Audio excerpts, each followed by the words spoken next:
got in the previous lesson, so I'll go over those as well. So yeah, we just want to create a game build and publish it on itch.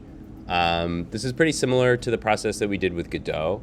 It's a little bit more limited. In Unreal, you can only build for the platform that you're on. So if you're running a Mac, you can only build for a Mac. You can take the project and open it on a PC. So the project files will work on a Windows, and you could build it from there. But if you're on Mac, you can only build for Mac. If you're on Windows, you can only build for Windows. So if you're not able to build for both, that's fine. I can test both when I do the grading. If you are, that's good because more people will be able to play it, but it's not necessary. So let's go over a couple things that I fixed, and then we'll make our build. So the first issue that I had earlier was that when I made my UI, I couldn't make the background. I fixed that. I feel like every time I open this, the thumbnails are a different size. So the way I ended up doing that, I don't know if this node doesn't exist anymore, but there used to be like a texture that you could fill in, but we can't do that anymore. So what I did is I actually just added in a copy of the same image, but then I tinted it black. So the way that I did that, I'll just delete what I created. I just took my image and added another one. So here's another copy of this image. I'm going to rename this background, and I'm going to drag it above the image that I'm using so it'll be in the background. And then I set the anchors to fill up the whole size, and then I just drag the image to fill up the background. I just want this to fill in the background, so as long as it goes on the outside of those anchors, or at least up to the anchors, that's fine. And then I just changed the color and opacity setting under appearance right here, and I just set this to black. And so I was able to create a black background. You could match it to the color of your UI or do something like that, but I just want something to block out the background. So yeah, that was the way that I did it. There's probably a better way to do it, but I couldn't find a node that would let me just add a solid color. So I'm just going to compile that and save that. The other issue that I had was with my restart button. I used the wrong function for that. So I was editing the first-person character under blueprints, under the first-person content. And what I had put in was a load level node. And so it looked like this. I had a load level instance, and I had it all connected up like that. But that's not what I wanted. That was actually loading a copy of the level into the scene, which is not what we want to do, which makes sense because of the word instance. What I actually wanted was open level. So if I drag this over and then I go to open level, that's what I want. And then I can just add this value into the level name. And it adds this little extra node that converts the value into a different type, which is good because we need to do that. And so that will fix the load level issue. So yeah, just a couple issues that we had previously. Okay, so now we're gonna export the game. So when you export the game, you're basically just gonna go to this platforms dropdown and go to your device and then go to package content. So when you package the content, it exports a little executable. Just like in Godot. The only thing that you may want to change here is the binary configuration. So if you set it to debug game, it's going to have some debugging features. If you need to debug, that's a good thing to add. There's also development, which will show you some statistics about how the game is running. That can be useful, but when we upload it to itch.io, we want it to be as small as possible. So the one that we want to use to upload is the shipping setting. This is going to just only take the components that are necessary for the game to run. And so the file size is going to be the smallest file size. So just go to your platform and set shipping, and then just click package project.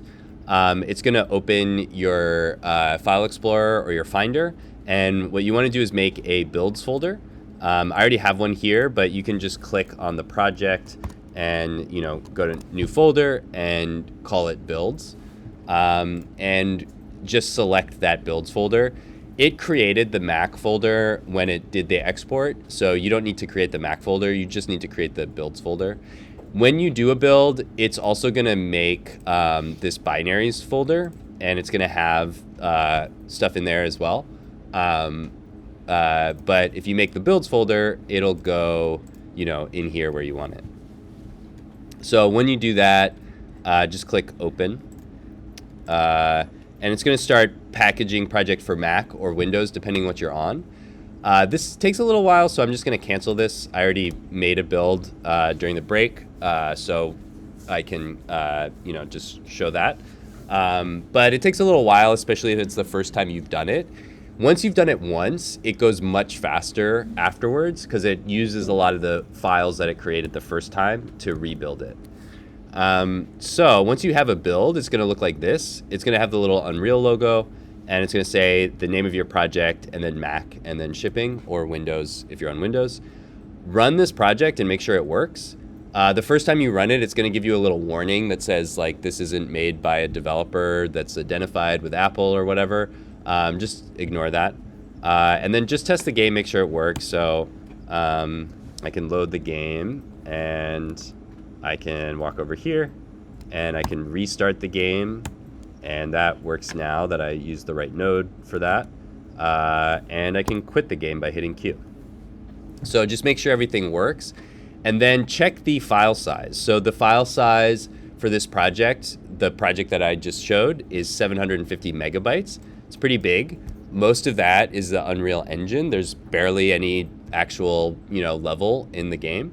So the project sizes are going to be really large for everybody. On itch.io, you can't upload a project that's bigger than 1 gigabyte. So you need to make sure the project is smaller than a gigabyte.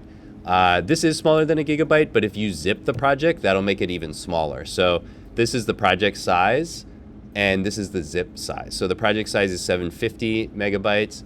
The zip size is 286. So it's less than half the size. So you definitely want to zip the project before you upload. So on Mac, you just right click or context click and go to compress. On Windows, you can archive and then zip. When you click this, it'll start zipping. If it's really big, it'll take a while. So I already did it. It's right here. That's what we want to upload to itch.io. And so people can download it, and then they'll unzip it and run the project. So let's go to itch.io, and let's make upload a new project. So my project is called, what did I call it? Find the Moose. And that's going to generate my little URL, and I'll add a little tagline. And this is going to be a downloadable project. We can't run this in the browser. I'm going to put in development, no payments, and then we'll upload our zip. So I'll go to Unreal and find my builds folder and upload the zip file. And this will take a minute, although it's actually going pretty fast, so that's nice. We can fill in some details. Please check out my first Unreal game. And we can add a genre. I don't know what the genre is. I guess it's it's not really anything. Call it an adventure game. Tags, we can tag it Unreal Engine if we want. Tag it Moose. AI generation disclosure. This is a new thing on itch. We didn't see this last time we did this. But if you used any AI tools to create any of the assets for your game, click yes here, and then specify what you used. If not, just click no. Either way is fine. I don't care if you use AI stuff for this project. And then remember to set the visibility to public. if you don't set the visibility to public, people will not be able to see the project. And let's see, I think I forgot something. Oh yeah, so the game is uploaded, and this is a Mac build. So just make sure to click the type of build it is. So this is Mac, so click Mac here. If you have a Windows, click Windows. And it looks like, okay, there's a new setting called Disable New Downloads. I don't think we want to disable new downloads. That's weird. I wonder why that's a default. Okay, anyway, there's our project. And we'll make a little game jam for these projects next week in our final class, as we've done previously, and we'll take a look at them. But for now, I'm going to stop there, and we'll have some more workshop time. So we have a good amount of time, until the end of class. So you guys can keep working on these projects. Let me know if you have any questions, if you run into any issues, and I'll take a look. And yeah, I'll stop.